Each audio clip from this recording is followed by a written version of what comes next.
Bonjour, bonjour et bienvenue pour cette vidéo de la semaine qui est un petit peu en retard, on dira. En plus, elle tiendra lieu de vidéos à la fois pour le groupe Rayonnance qui a démarré mercredi dernier et aussi pour tous ceux et celles qui ont l'habitude d'écouter les vidéos de ma chaîne Aime la vie. Merci à tous ceux et celles qui écoutent. Mais en fait, j'ai surtout envie de dire merci pour les choses que nous pouvons recevoir et pour les avancées que cela comporte pour nous. Aujourd'hui, j'ai l'impression qu'il y a une seule carte que je suis censée partager avec vous. C'est une des magnifiques cartes du tarot hébraïque. Elle s'appelle Aleph et c'est une rose. Une d'entre vous m'a envoyé sur mon WhatsApp un délicieux message, je ne peux vraiment pas dire autre chose que ça, et un bouquet de roses qu'elle avait chez elle depuis déjà sûrement une petite semaine, et ce bouquet de roses était d'une merveille extraordinaire. Ce bouquet de roses m'a parlé énormément, vraiment, m'a fait tressaillir, et j'ai compris que la carte que je devais vous présenter juste après, c'était Aleph, la rose. Je sais que la rose représente le divin, mais la rose, c'est aussi vraiment le couple sacré quand il a trouvé le chemin de la fusion. Hier, lors de la conférence, je présentais Tsadé. Et Tsadé, c'est vrai, c'est aussi le couple divin. Mais en fait, Tsadé, ce que j'en ressens, est encore en cheminement. Et je vais donc vous remontrer Tsadé. Hop, voici Tsadé. Voici Tsadé. Et Tsadé, en fait, alors c'est mon interprétation. Tsadé est encore le couple en cheminement. On se cherche encore. Et il y a encore une coupure entre nous. Mais on sait que l'on cherche une couronne pour couronner deux corps. Mais cette couronne dorée que vous voyez représente l'âme unique de ces deux personnes, de ces deux personnalités qui, au travers d'un parcours que vous connaissez, se cherchent. Je rajoute depuis hier que les flammes jumelles, en tout cas les deux corps séparés, censés n'être qu'une âme, peuvent tout à fait être ou avoir été un couple marié depuis des années qui à un moment donné se rendent compte qu'elles ont autre chose à faire, autre chose à être, que ce couple qui a donné naissance à des enfants et qui a grandi dans sa société. Et je pense vraiment à des amis à moi qui, dans leur parcours de recherche de la spiritualité, vont être sans aucun doute happés par ce principe du couple sacré. Vous avez vu que Tsadé, c'est encore deux personnes qui se cherchent, les yeux dans les yeux, deux personnes dont les chakras se sont connectés au fil du temps et avec une planification parfaite de l'univers. Je sais combien est-ce que nous souffrons de ces moments de séparation. J'essaie de vous expliquer, semaine après semaine, que cette séparation est le meilleur, car cette séparation prépare à la fusion. Cette séparation amène le temps de la stabilité. Cette séparation est efficace. Cette séparation est l'outil prévu par la lumière pour nous aider. Et le timing actuel n'est pas réellement entre nos mains. Ce que nous devons apprendre, c'est la patience.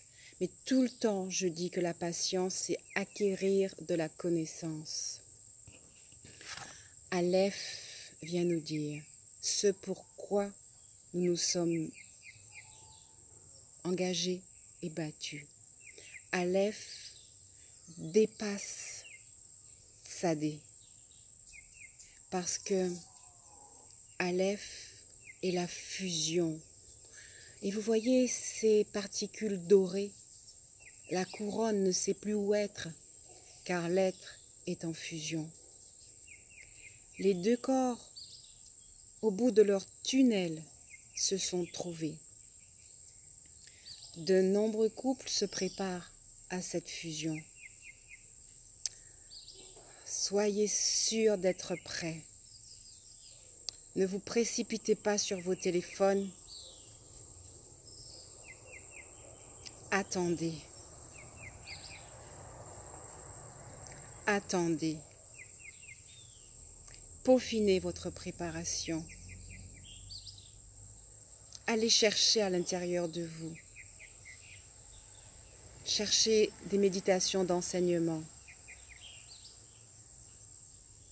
Rappelez-vous de l'enseignement de Tav, qui a voulu vous dire que la vérité était que vous étiez une lumière, des lumières.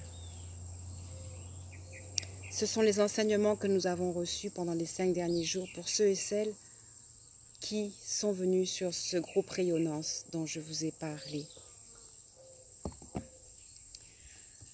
Tav, que nous avons regardé cette semaine, a cherché à imprégner en nous cette belle notion de la lumière que nous sommes. Mais ce que Tav veut nous dire, c'est que ça, c'est la vérité. Que le reste est une illusion que nous avons créée par le pouvoir de la lumière en nous pour nous permettre d'expérimenter la densité. En traversant ce tunnel de densité, nous nous sommes chargés de souffrances, de mémoires inutiles. Et nous avons demandé à Chine de restaurer notre âme. Chine est la lumière de la royauté qui nous aide alors que nous sommes séparés, aspergés par ses rayons, à recevoir petit à petit notre purification. Je voudrais m'adresser à ceux et celles qui sont en début de parcours et qui sont encore dans la souffrance. Beaucoup de vos aînés, de vos âmes aînées avancent. Elles vont rentrer dans la fusion. Elles savent l'importance de la séparation et même encore un peu de la souffrance que vous partagez. Elles ont gagné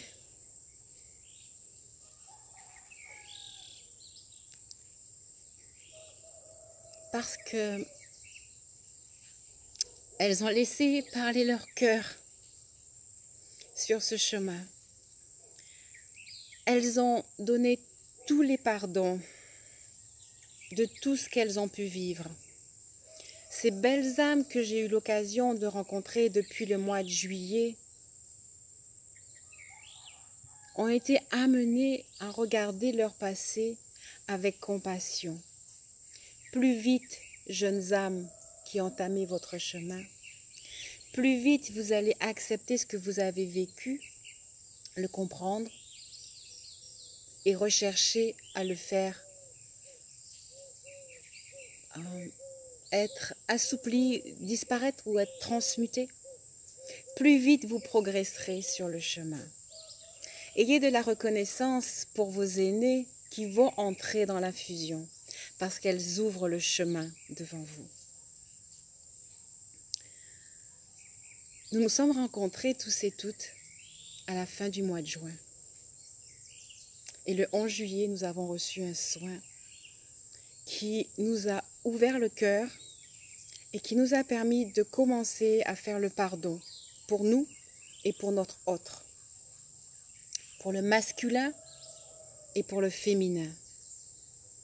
Ce soin nous a amenés à transmuter les croyances du passé sur le « il faut »,« on doit »,« ils m'ont fait du tort »,« je ne sais pas comment agir », et toutes les croyances qui nous opposent, qui nous éloignent, et qui ne nous ont permis jusqu'à maintenant que vivre dans des couples de la 3e dimension, installés hélas dans la dualité. Le 11 juillet a été un premier pas, et beaucoup de choses se sont aplanies. Le 11 septembre, comme je l'avais annoncé, beaucoup de choses ont été déconstruites, sont parties en éclats. Nous avons été euphoriques, mais je sais qu'après toutes, nous avons été très déstabilisés parce qu'il fallait remettre du nouveau vite, très vite. Il fallait agir vite, très vite. Et nous nous sommes tenus les unes les autres proches, les uns les autres proches. Et nous avons traversé encore ce tunnel, seuls et séparés de notre autre, mais unis avec toutes ces merveilleuses flammes. Nous avons partagé des poèmes qui nous ont revigorés. Mais nous avons surtout compris la force et le pouvoir de ce monde invisible, subtil. Et rappelez-vous, il n'est invisible que parce que vous ne le voyez pas. Invisible n'a jamais voulu dire inexistant.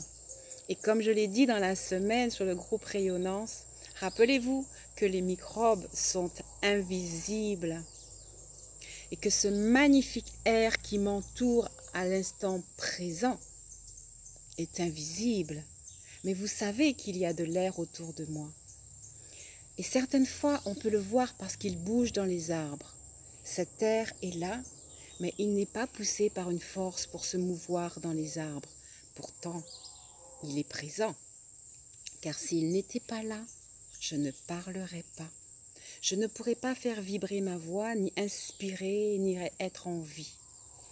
Et donc, sachez bien que ce qui vous fait vivre, qui vous guide, qui vous conduit, qui vous nourrit, qui vous permet de vibrer, c'est cet invisible d'une finesse extraordinaire. Ce que les hindous vont appeler la prana, ou l'intelligence, ou l'esprit, ou le divin, ou l'énergie des anges et des archanges, mais un quelque chose d'une existence si puissante que dans ce tunnel, elle vous conduit, il vous conduit. Cet invisible vous conduit parce qu'il est une partie de vous, parce qu'il est votre expansion. Cet invisible vient à vous au travers de ce parcours de flammes jumelles pour vous rendre à vous-même. Il vous explique que vous n'êtes pas qu'un seul corps, que vous êtes 2 corps. Il vous explique que ces 2 corps doivent arriver à la fusion de l'Aleph, qui est la première carte. En fait, la première carte est la fusion, la dernière carte est la vérité, qui nous permet de comprendre la première carte, le commencement qui est la fusion, qui est ce que vous êtes. Et même si vous expérimentez la dualité, vous êtes appelé à créer cette fusion.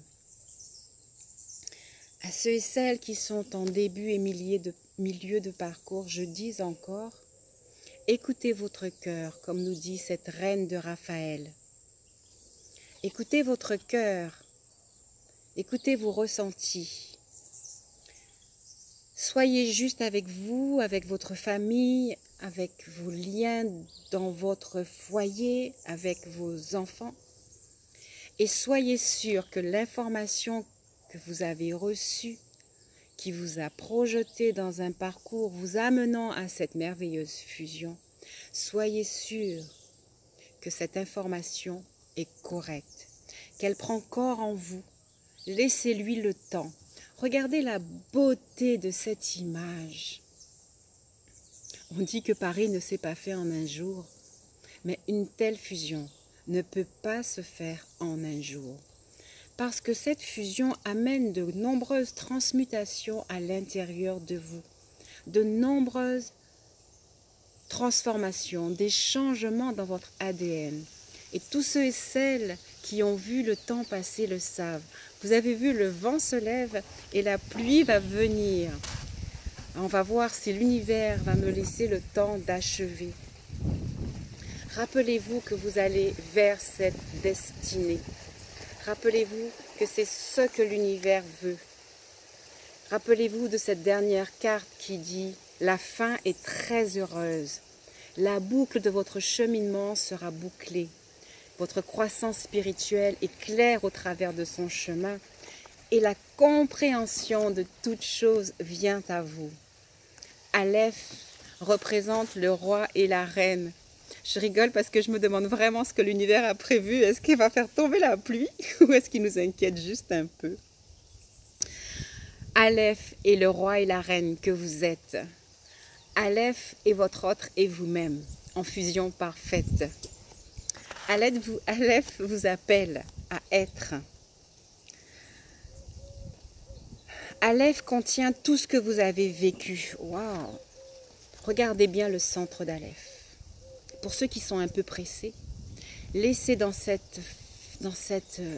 vortex intérieur votre passé, vos souffrances. Si vous voulez faire le chemin que nous avons fait, alors faites les soins, juillet, septembre. Comme je vous ai dit, je ne sais pas ce que sera le soin de novembre. Je voudrais que novembre soit un alléluia de gloire et de paix pour tous ceux et celles qui seront arrivés à rentrer dans cette fusion. Aleph vous dit que vous pouvez le faire. Faites un chemin de pardon. Faites ce parcours. Il est là pour vous et vous serez aidés. Et vous voyez, cette pluie qui vient à nous est là pour valider chacun de mes propos. Il vous est dit au travers d'Aleph, allez-y, foncez dans votre chemin. Cherchez l'aide, vous la trouverez. Le fardeau peut vous sembler lourd, mais vous arriverez à le porter. Vous saurez quelle action porter. Je vous remercie parce que la pluie est vraiment là. Je vous remercie d'avoir été là et d'être là et de continuer à être là. Et je vous demande de persévérer dans ces méditations et dans l'assurance que vous êtes bénis et que vous y arriverez. Et je vous dis à très bientôt sous cette pluie. J'adore la pluie, mais j'ai trop de bouquins pour rester dessous. Je vous embrasse tous et je vous dis à très bientôt.